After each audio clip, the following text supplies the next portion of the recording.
My name is Ella, and I've been married to Daniel for 8 years now. You'd think that by this time, we would be inseparably connected, partners in life. But with each passing year, our relationship increasingly resembles a routine, difficult to distinguish among the shadows of habit. We used to be full of passion. We could talk for hours, laugh, and dream about the future. But now, all that seems to have dissolved into the daily grind and the silence that fills our home. Daniel is increasingly immersed in work, and our communication has dwindled to mere formalities. How was your day? Fine.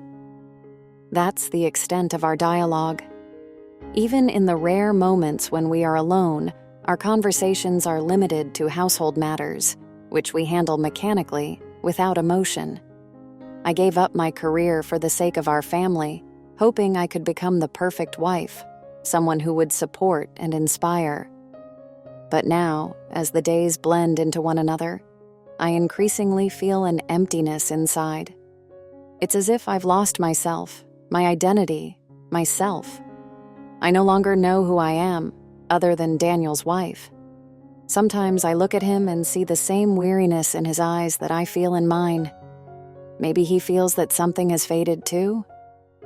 But instead of talking about it, we both choose silence, hiding behind masks of well-being. It's easier that way. There's no need to face the truth, which is more frightening than anything. The truth that we're no longer who we once were. I often wonder what would have happened if I hadn't given up my job. If I hadn't devoted all of myself to this marriage. Perhaps I would be happier.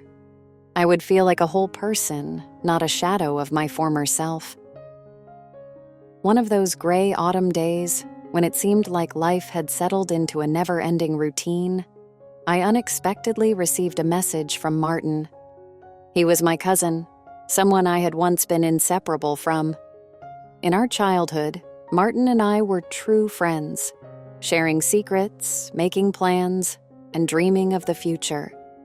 But as the years passed, our paths diverged, and for several years, we had hardly spoken.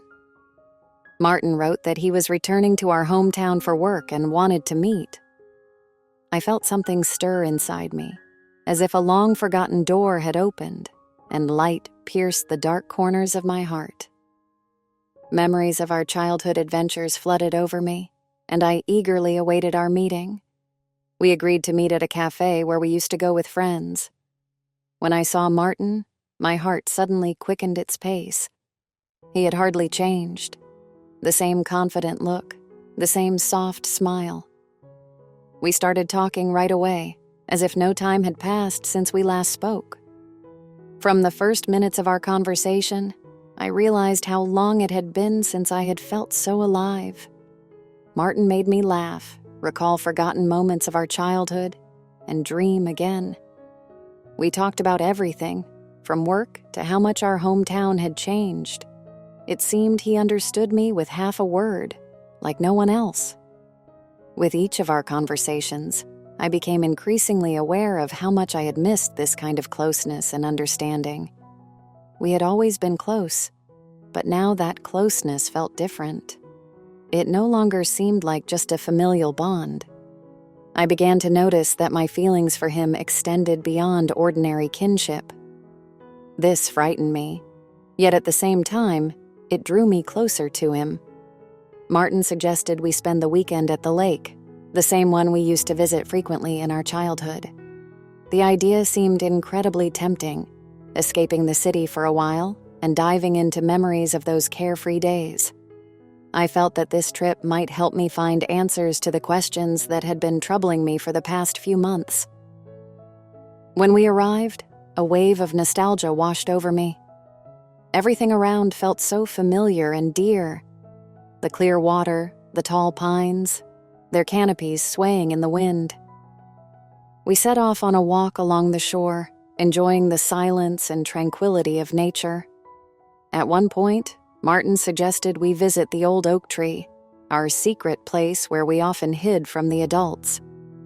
I immediately agreed, recalling how much time we spent under its thick canopy. sharing our most cherished dreams and secrets. As we approached the tree, we froze. It was just the same, mighty, with a broad trunk and deep cracks in the bark, where we used to hide our treasures. Martin looked at me with a smile and reminded me how we had hidden a bottle with a note here many years ago. I had almost forgotten about it, but now the memory resurfaced, and we began searching for that same hollow. When we finally found it, I was surprised to discover that the bottle was still there. We carefully pulled it out and removed the cap. Inside was an old yellowed piece of paper, rolled into a small tube. Unrolling it, we saw our childish scrawls. It was a note we had written to each other, filled with childhood dreams and promises never to part. These words stirred a storm of emotions within me. I felt the past come alive in every word, as if that innocent, pure feeling that once connected us was resurrected. We silently stared at the note, and I realized that our bond had now grown even deeper. This wasn't just a memory of the past. It was a confirmation that our destinies were intertwined much more profoundly than we could have ever imagined. That night at the lake became a turning point in our lives. After a long walk and reminiscing about our childhood, we decided to spend the night in a small hunting cabin we had found nearby. When we entered, I was surprised at how cozy and clean it was. Martin smiled and admitted that he had cleaned and prepared everything for our arrival. His thoughtfulness touched me deeply. The fire crackled in the fireplace, casting a warm glow across the room. We sat on an old couch, enjoying the silence, broken only by the crackling of the logs. It felt as if time had slowed down, and everything happening around us became unimportant. Our conversations gradually faded, and a tense silence filled with unspoken words and feelings settled between us. I could no longer hold back my emotions. Everything I had felt for Martin over these days flared up with renewed intensity. When I looked into his eyes, I saw in them a reflection of what was happening in my soul. We both knew that this moment would change everything. Slowly, almost hesitantly, I moved closer to him, and our lips met in a long-awaited kiss. It was a moment when all doubts vanished, leaving only pure, all-consuming emotion. Afterward, we sat in silence for a long time, realizing what we had done. We understood that our relationship would never be the same. The night passed in warm embraces, in the hunting cabin where time seemed to have stopped. When I woke up the next morning, the first thing I felt was a sharp pang of guilt. I was overwhelmed with fear about what we had done. What would happen next? How would this affect our lives? But along with this fear, I felt something else, a deep sense of fulfillment and the realization that perhaps I had finally found what I had been searching for so long. Martin seemed to share my feelings. We packed up in silence, avoiding unnecessary words, but when it was time to say goodbye, he suddenly stopped me. His voice was full of sincerity as he confessed that he had long felt something more for me than just familial affection. He suggested that we continue seeing each other, but in secret, understanding that our feelings would only complicate our already complex lives. I agreed, even though I knew that this decision would bring new difficulties. Our secret meetings added tension to my already complicated life. But I couldn't give up those moments when I felt truly alive. Our meetings with Martin became more frequent, but also more secretive. We knew we couldn't continue meeting in familiar places where we might be seen. So we found a new refuge, a deserted house on the outskirts of town, where we used to play as children. This house, with its empty windows and creaking floors, seemed like the perfect place for our secret connection. It was filled with memories and secrets and had now become the keeper of yet another, ours. Every time we entered this house, I felt the tension ease, replaced by a sense of peace and safety. Here, away from prying eyes, we could be ourselves. Within these walls, there was no Daniel, no obligations, no societal judgment, just the two of us and our growing feelings for each other. But with each new meeting, my guilt grew stronger. Daniel remained at home, unaware that I was hiding behind lies and deception. I saw how his gaze changed, how he increasingly looked at me with suspicion and concern. He started asking more questions, showing more interest in what I was doing and where I was spending my time. This made me feel even worse. But despite all this guilt, I couldn't give up my meetings with Martin. Each encounter reminded me that I was alive, that I was capable of feeling emotions I thought I had lost forever. In his arms, I found the comfort and joy I had been missing in my marriage. We became more inventive in our attempts to hide our meetings.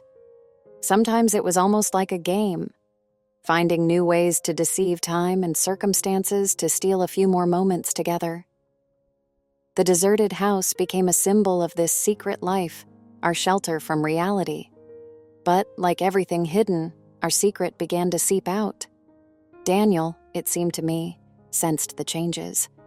He became increasingly suspicious, and I knew that sooner or later he would find out something.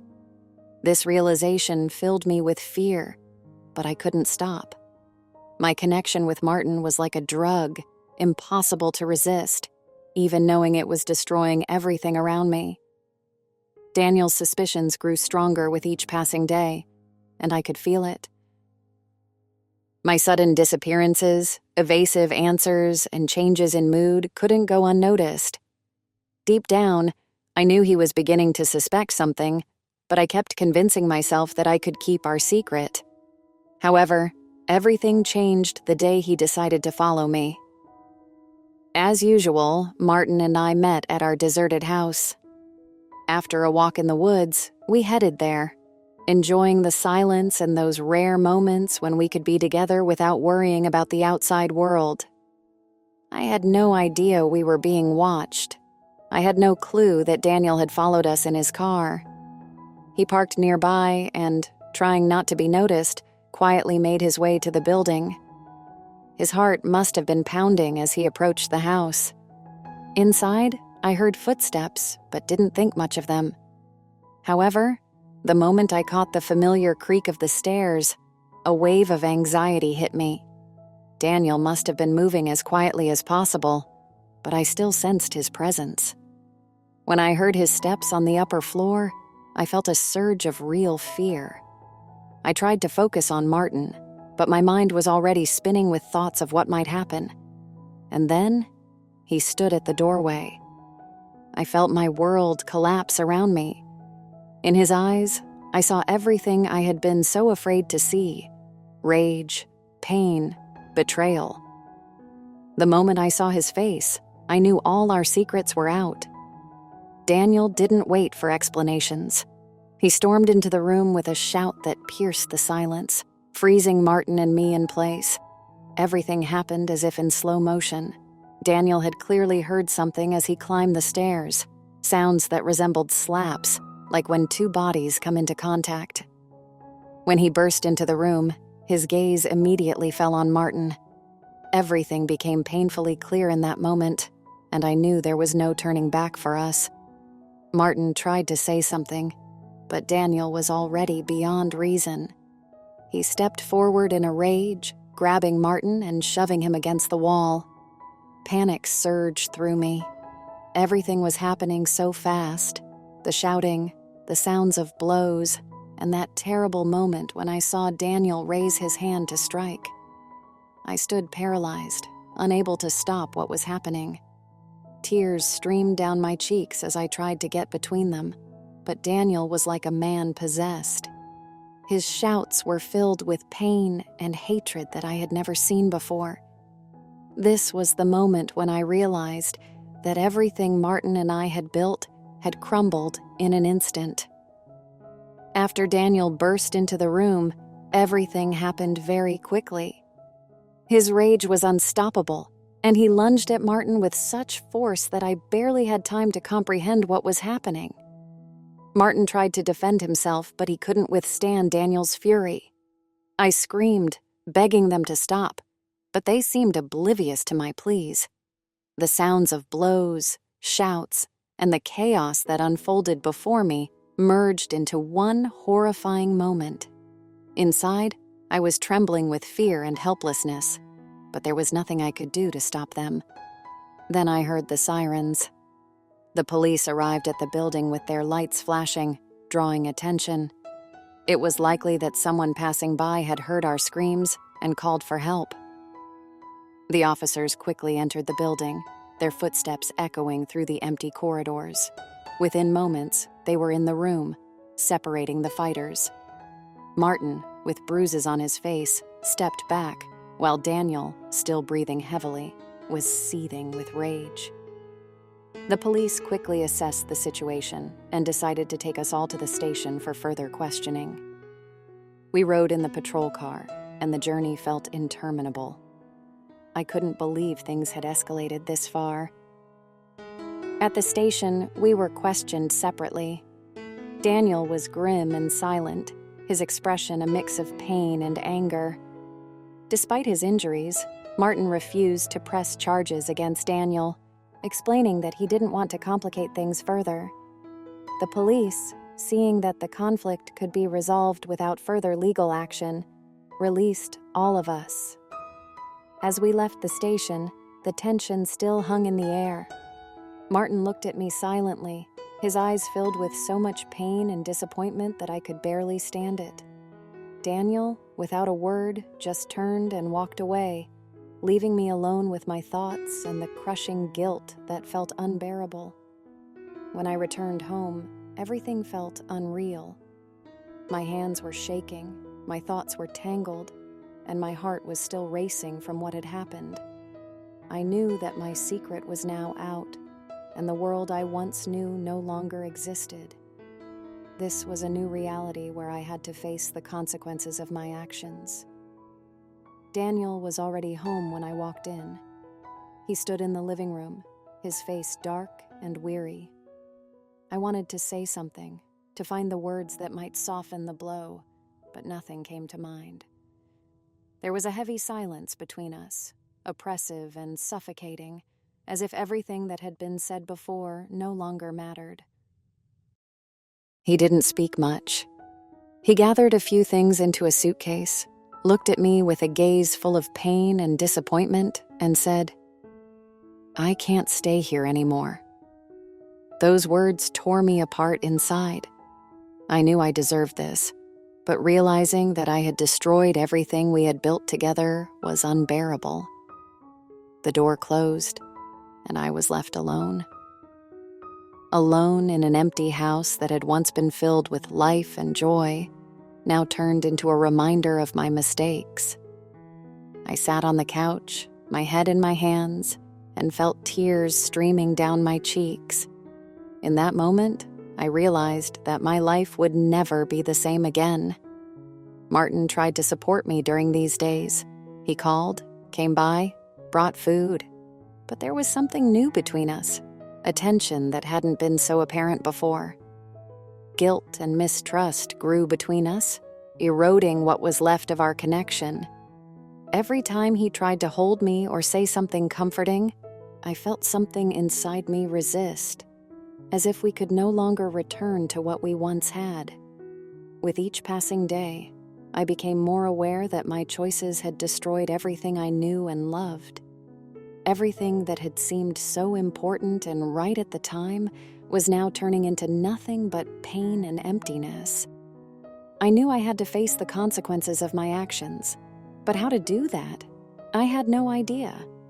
All I could do was try to move forward, but each step was a struggle. A few weeks had passed since Daniel left. During this time, I lived in a fog, struggling with guilt and emptiness. Martin appeared less and less frequently, and our conversations became short and strained. Life went on, but each new day felt like a repeat of the last, monotonous and endlessly heavy. Then, one day, out of the blue, I received a message from Daniel. He asked to meet. My heart tightened with anxiety and fear. I didn't know what to expect from this meeting, but I felt that I had to go. On the appointed day and time, I arrived at the cafe where we often used to go together. When Daniel walked in, I felt a strange mix of relief and apprehension. He looked calm, but his eyes betrayed an inner struggle. We sat down at a table, and for a few minutes, an awkward silence hung between us. Finally, Daniel spoke. He didn't beat around the bush and got straight to the point. The words that came out of his mouth were ones I never expected to hear. He told me that long before he found out about my relationship with Martin, he himself had begun to have doubts about our marriage. He confessed that he had often thought about divorce and had even taken steps in that direction, but each time he stopped, unable to bring himself to fully destroy what we once had. I sat there, listening to him, and felt everything inside me turn upside down. This revelation was like a bolt of lightning. All this time, I had been convinced that I had destroyed our marriage with my betrayal, but now it turned out that we had both been suffering and struggling in this marriage. The tears I had been holding back began to stream down my cheeks, and I couldn't stop them. Daniel continued to speak, explaining that for a long time, he didn't know how to approach this problem. He tried to find reasons to stay, to maintain the appearance of happiness, but eventually realized it was futile. His confession turned my world upside down, making me realize that I hadn't been the only one suffering in this marriage. We had both been prisoners of our doubts and fears. After his words, I couldn't find a response. Inside me, conflicting emotions raged: pain, regret, but also a strange sense of relief that the truth had finally come out. We spent a few more minutes in silence before he quietly said goodbye and left. I remained alone at the table, trying to process what I had heard. This conversation changed everything. I now saw our marriage in a new light and understood that our problems were deeper than I had imagined. That night, Martin and I spent long hours talking about what had happened and what we should do next. We sat on the couch, each lost in our thoughts, trying to find answers to the questions that had been tormenting us both for a long time. Our conversations were quiet, almost in whispers, as if loud words could shatter the fragile peace that remained between us. We both understood that our connection, no matter how strong it had seemed at first, was more about escaping reality than about true love. Martin, with sadness in his voice, confessed that all this time he had been seeking comfort, trying to forget his problems and disappointments.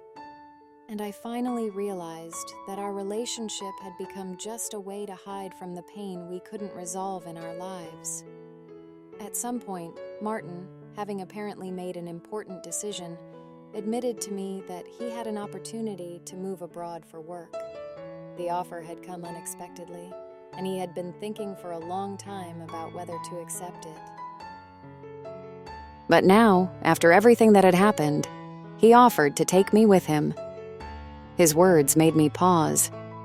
We could start a new life, far from all this, leave the past behind, and try to build something new. But something inside me resisted. I knew that this opportunity was another escape, and I could no longer run.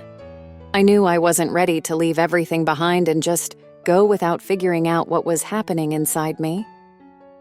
Martin looked at me with hope, but also with understanding. He didn't push, knowing that the decision had to come from me. The night was coming to an end, and I felt more and more that I had to stay and try to figure myself out before making any serious decisions. I thanked Martin for his offer, but told him that I couldn't go with him. I needed time to understand who I was, what I truly wanted, and how to deal with the consequences of my choices. Alone in this big, now empty house, I realized that I had a long road ahead of me. But I knew that this decision was the first step towards starting anew, with a clean slate. After everything that happened, I realized it was time to start a new life. I needed to focus on myself, my dreams, and what truly mattered to me. I could no longer live according to others' expectations, trying to please or justify myself. My decision to stay was the first step toward reclaiming my sense of self. I started small, with simple things that once brought me joy but had been forgotten in the rush of everyday life. I began drawing again, taking walks in the park, and reading books I had long put off. These moments allowed me to feel alive again, to find inner peace and confidence. My relationship with Daniel also began to change. We decided to meet and discuss how we would move forward. It was not an easy meeting, full of emotions and memories, but we both understood that we could never go back to what we had before. However, despite everything, we found the strength to forgive each other and decided to remain friends. We both deserved happiness, but separately. Our friendship became a new foundation on which we could build our new lives. Martin, as he had planned, went abroad. Our farewell was quiet and calm, without unnecessary words or drama. We both knew that our connection had been important. It helped us understand much about ourselves and our desires, but it couldn't last forever. He left behind only pleasant memories and the realization that life goes on and that each of us has our own path. Now I looked to the future with hope. My life had changed, and so had I. A new path lay before me, full of uncertainty, but I was no longer afraid. I knew there would be new challenges ahead, but also new joys, discoveries, and victories. This was my new beginning, and I was ready to embrace whatever it would bring.